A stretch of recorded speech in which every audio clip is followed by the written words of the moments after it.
So hello viewers, আসসালামু আলাইকুম। আশা করি সবাই ভালো আছেন। আমি আলহামদুলিল্লাহ অনেক ভালো আছি। তো আপনাদের জন্য নতুন একটা ব্লগ নিয়ে আসলাম বুড়িগঙ্গা নদীর পাশে শ্যামপুর ইকো পার্ক, যেটা কিনা পুরান ঢাকায় অবস্থিত। তো ফাইনালি আমরা পুরান ঢাকার হাসনাবাদ থেকে একটা সিএনজি রিজার্ভ লয়া ইকো পার্কের সামনে এসে নামি।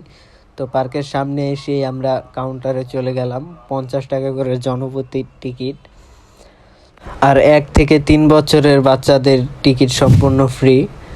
তো আমরা টিকিট কেটে নিলাম। ফাইনালি আমরা আসছিলাম 4-5 জন ফ্যামিলি সহ। তো 50 টাকা করে আমরা টিকিট কেটে নিলাম সবাই।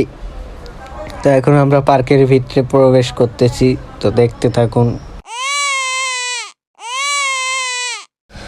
সো পার্কের ভিতরে প্রবেশ করে আমাদের সামনে প্রথমে বাজলো এই ঝর্ণাটা, যেটা কিনা অনেক সুন্দরভাবে বানিয়ে। তারপর দেখতে পারবেন একটি ডাইনোসর, যেটা কিনা অনেক বড় তারা বানিয়েছে আর কি, অনেক সুন্দর লাগছিল। আর ভিতরে অনেক সুন্দর সুন্দর রাইড আছে, আপনারা যেসব রাইডে চড়তে চান অনেকগুলাই রাইড আছে।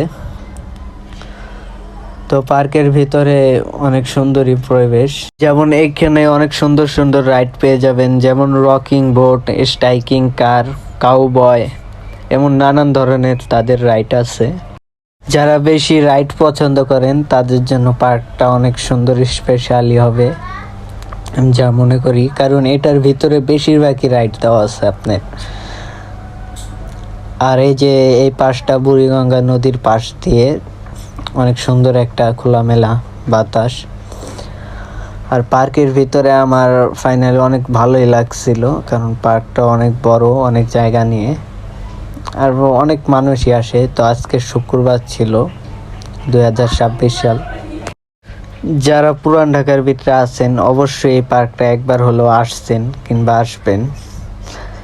আর যারা যারা আসেন নাই তারা তো অবশ্যই আসবেন, কারণ পার্কটা অনেক বড়ই। আর পুরান ঢাকার ভিতরে শ্যামপুরে নাম করা একটা পার্ক।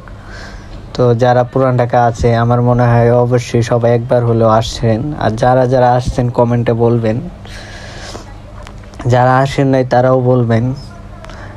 আর এই পার্কটায় দেখার মতো অনেক কিছু আছে যা আপনারা না আসলে বুঝতে পারবেন না।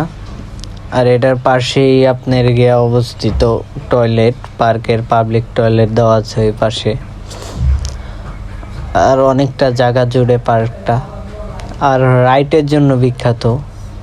মানে এই পার্কটায় এত পরিমাণ রাইড আছে বিকজ আপনারা না আসলে অবশ্যই বুঝতে পারবেন না। অনেক রাইড, যেমন এই ধারে আছে স্ট্রাইকিং কার রাইডটা। তো রাইডের জন্য মানুষ সব সময় সিরিয়াল দেওয়া থাকে, মানে এত রাইডের জন্য মানুষ একসাথে উঠতে পারে না, সিরিয়াল সব সময় লেগেই থাকে গাইস। তো এদিকে রাইড আছে অনেক, যেমন এই যে একটা রাইড দেখুন। তো ভিউয়ার্স অবশ্যই আমরা রাইডটি ট্রাই করব। তো রাইড ট্রাই করব যে আমি ব্লগ বানাইতেছি, আমার আর কোনো ক্যামেরাম্যান নাই ভিউয়ার্স, আমার ক্যামেরা আমারই ধরতে হয়। তো ভিউয়ার্স আবার ঘুরে ফিরে ঝর্ণার সামনে। আর আপনারা যারা পার্কের ভিতরে রেস্টুরেন্ট খাবার দাবার পছন্দ করেন, আপনাদের জন্য সুন্দর একটা ফুড কোর্ট আছে। তো এই রেস্টুরেন্টে আপনারা এসে খাবার খেতে পারবেন। তো পার্কটা অনেক বড়, আমি ঘুরতেছিলাম। কাউবয় রাইডটার সামনে আমরা চলে আসলাম। তো এই রাইডটা অবশ্যই আমি ট্রাই করব। তো আপনাদের আগে আমি ব্লগ ভিডিওটা দিয়ে নই পুরো পার্কের। তো এদিকে আপনাদের স্বাগতম জানানোর জন্য দুটো পরী হাজির।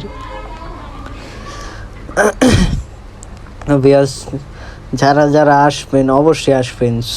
সুইং চেয়ার জনপ্রতি 50 টাকা করে এটার টিকিট। তো আমরা ঘুরতে ঘুরতে সন্ধ্যা হয়ে গেছিলো।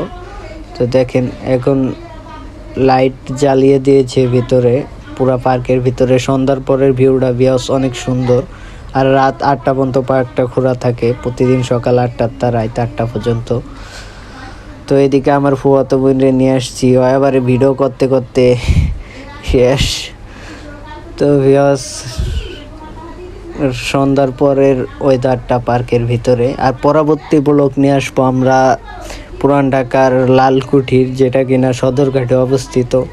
তো এই ব্লগটা যে দেখতে চান অবশ্যই আমাদের আইডি ভিজিট করে যাবেন।